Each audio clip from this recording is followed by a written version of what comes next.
आम्ही दिल्लीला जातो तुमच्यासारखे 10 जनपदला मुजरे करायला जात नाही, पैसे महाराष्ट्राच्या विकासाला आणायला जातो आम्ही।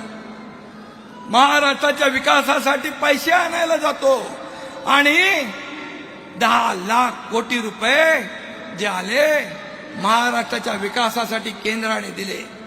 बाळासाहेबांचं स्वप्न पूर्ण कोणी केलं?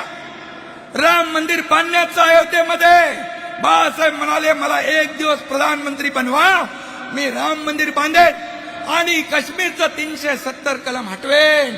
कोणी हटवलं? त्यांना तुम्ही टीका करताय। अरे मोदीजीने बाळासाहेबांचं स्वप्न पूर्ण केलं, त्यांच्यावर टीका करताय। आणि म्हणून मी आपल्याला सांगतो की बाळासाहेबांचं स्वप्न पूर्ण करण्याचं काम, या झोपडपट्टी विकास 40 लाख लोकांना मोफत घरं देण्याचं स्वप्न बाळासाहेबांचं होतं। माझ्याकडे गृहनिर्माण खातं आहे। हा एकनाथ शिंदे बाळासाहेबांचं स्वप्न पूर्ण केल्याशिवाय राहणार नाही, हा देखील शब्द देतो।